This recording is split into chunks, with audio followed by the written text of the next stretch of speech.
이승만 정권기로 가보도록 하겠습니다. 간단하게 설명을 드릴게요. 48년에 대통령이 됐고요. 60년에 쫓겨나게 됩니다. 자, 근데 되게 재밌어요. 2년 단위로 딱딱딱딱 바뀌어요. 그래서 대통령이 됐다가 2대 국회의원 선거에서, 그러니까 우리나라 최초의 제헌헌법은 대통령을 뽑을 적에 이렇게 국회의원을 뽑고 국회의원이 대통령을 뽑는 제도였었어요. 근데 2대 국회의원 선거에서 반 이승만 라인이 대거 당선이 되니까 대통령 재임을 할 수 있는 기회가 없어진다고 느끼게 된 거죠. 근데 아직까지는 이승만에 대한 지지가 높았기 때문에, 일반 민중들의 지지가 높았기 때문에 발췌기원이라고 해서 헌법을 뜯어고쳐서 대통령 직선제로 바꾸게 돼요. 그러니까 이것도 되게 아이러니한 거예요. 왜냐면 이승만은 거의 평생을 미국에서 활동했던 사람이거든요. 그리고 거의 평생을 미국적 시스템을 너무너무나 사랑했던 사람이거든요. 그랬던 그가 우리나라에 와서 대통령이 된 다음에 본인의 정치를 권력을 유지하기 위해서 했던 선택 자체는 이제 이렇게 쉽게 헌법을 뜯어고치는 행동을 했다는 것 자체가 너무나 앞뒤가 안 맞는 이야기라고 할 수 있겠죠. 그래서 이제 54년에는 사사후익개헌이라고 해서 대통령 2번 하는 걸로 끝나는 건데, 또 하고 싶으니까 이제 그 초대 대통령에 한해서 중임 제한을 철폐하는. 그리고 헌법 전문 읽어보면 되게 웃겨요. 그래서 대통령은 중임제로 한다. 단 초대 대통령은 예외로 함. 이렇게 딱 써 있어요. 그러니까 자기 빼고 다 2번밖에 못 한다고 만들게 된 거죠. 56년에는 3대 대통령 선거에서 조봉암이라는 새로운 소장파 리더가 나와요. 이때쯤 되면 이제 김구 선생은 49년에 암살당해서 사라졌고, 50년에 6.25 전쟁이 일어나면서 그 외에 유명한 민족주의 지도자들이 다 북한으로 납부게 돼버리거든요. 그러니까 경쟁자가 없었어요. 이승만을 대체할 수 있는. 아이고, 깜짝이야. 그러다가 이제 여기 소위 말하는 조봉암이라는 새로운 소장파 리더가 나오니까 조봉암이라는 리더가 나옵니다. 근데 이제 이 조봉암을 처리하는 과정이 재밌죠. 58년 진보당 사건이라는 유명한 사건이에요. 이게 뭐냐면, 좀 이따도 얘기를 드리겠지만, 이제 법살이라고 많이 부르거든요. 사법부의 사법제도를 이용해서 이 사람을 간첩으로 몰아서 이제 죽이게 된 거죠. 그 이후에 각종 이제 국가보안법을 개정한다라든지, 혹은 이제 경향신문을 폐간한다라든지 하면서 점점 그 독재 정도를 올렸고, 최종적으로 60년에 이건 유명한 사건이죠. 그렇죠? 3.15 부정선거를 통해서 아주 그 말도 안 되는 선거 부정을 저질렀고, 그것 때문에 이제 사회혁명이 일어나게 되어가는 게 이제 그 이승만 정권기 때 있었던 가장 기본적인 연표예요. 그래서 이걸 좀 알아두시면 나중에 조금 더 이승만에 대해서 깊이 이해할 때 도움이 좀 될 수 있습니다. 그래서 근데 이제 이 흥미로운 게 뭐냐면요. 일단은 제가 얘기를 하다 넘어간 건데, 대통령이 됐잖아요. 대통령이 되기 전 상황과 후 상황이 되게 재밌어요. 1945년에 해방이 됐고 48년에 그 이제 3년 만에 대통령이 된 거잖아요. 그러면 그 3년간 치열한 싸움을 했을 거 아니에요. 수많은 정치가들이 있었었는데 다 물리치고 자기가 짱이 된 거죠. 그 과정이 흥미로워요. 아까 앞에서도 얘기했지만 이승만 대통령과 관련된 가장 중요한 단어는 이분이 아주 능수능란했던 정치가였다는 거예요. 이런 능력을 구비했던 독립운동가들이 사실 별로 없거든요. 냉정히 객관적으로 따져본다면 이승만이라는 정치력을 가졌던, 이승만이라는 존재를 컨트롤할 수 있었던 유일한 독립운동가는 아마 안창호밖에 없었을 거예요. 왜냐면 안창호 선생이 기본적으로 물적 토대가 단단했던 사람이었고, 워낙 한인사회에서 뿌리가 깊었고, 두 번째는 안창호의 리더십이나 어떤 조직력 같은 것들이 이승만에 의해서 밀려본 적이 없어요. 근데 이제 윤봉길 의거 이후에 윤봉길 의거의 배후로 안창호 선생이 체포가 되거든요. 그리고 결국은 그 옥고를 치우고 돌아가시게 된 거기 때문에, 김구의 정치력 같은 건 워낙 이제 그 들쑥날쑥하니까 이게 잘 안 되는 우직한 사람이지 능수능란함이 없거든요. 그래서 사실은 굉장히 도덕적이고 굳건한 어떤 방향성을 갖고 있으면서도 탁월한 정치적 리더십을 발휘했었던 리더를 꼽는다. 이승만을 견제할 수 있는 리더를 꼽는다면 아마 안창호가 유일할 거예요. 유일하죠.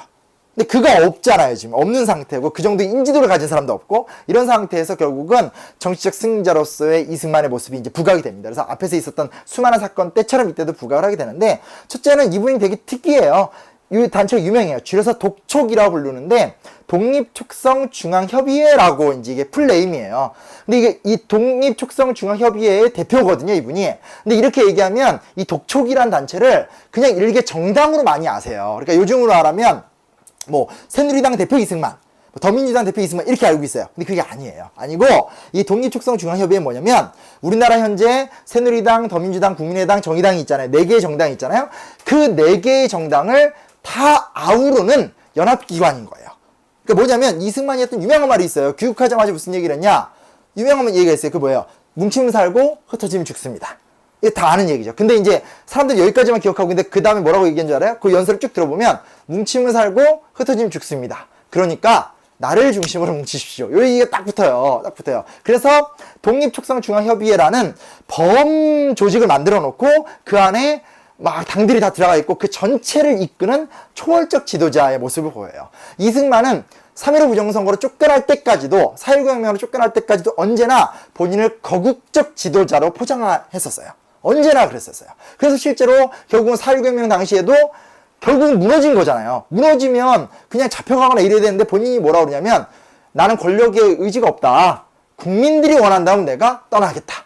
마지막 말도 되게 멋지게 포장하고 떠난 거거든요. 실제 쫓겨난 건데. 그래서 언제나 이승만은 기본적으로 자기 자신을 거국적 지도자, 특정한 이념에 휩쓸리지 않는 민족 전체를 아우를 수 있는 대표 지도자로 본인을 계속 포장해 나가요. 두 번째 뭐냐? 이것도 좀 우리가 좀 중요하게 볼 수 있는 측면인데요. 이승만은 미 국무부와 미군정을 상대로 이겨요. 이것도 되게 중요한 문제예요. 물론 미국과 1대1 다이다이로 싸워서 이겼다 이런 얘기는 아니지만 미군정이나 미 국무부가 그러니까 쉽게 말하면 미국이 우리나라에 와서 할 수 있는 영향력은 제한적이잖아요. 군대를 파견했고 질서를 안정시켰지만 시간이 지나면 지도자를 세워주고 자기들은 빠져야 되거든요. 미국은 영토주의적 야심은 없는 나라니까. 그런데 그 측면을 굉장히 잘 파고들어서 결국은 이승만이 미 국무부나 미군정을 상대로 승리를 해요. 그래서 대표적 사건 같은 게 뭐냐면 이분이 정읍 발언이라고 그래가지고 이제 남한만에 단독정부 수립하자 뭐 이런 얘기 하잖아요. 그게 굉장히 문제가 됐거든요. 굉장히 문제가 돼서 실제로 미국 우리나라에서 쫓겨나서 미국 다시 끌려가, 그러니까 미국으로 이렇게 가요.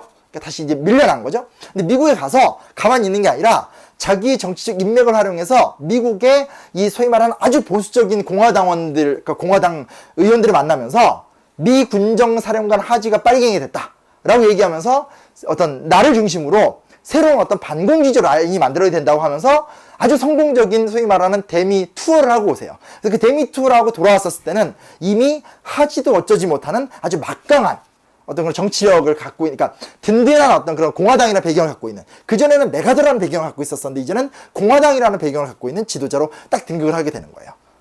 그러니까 이게 좋은 의미에서건 나쁜 의미에서건 어쨌든 남한 38선 이남 지역을 장악하고 있던 게 미국이었다면 그 미국의 지지를 가장 확고하게 블록화시켜서 자기의 정치 힘으로 만들었던 유일한 지도자인 거예요.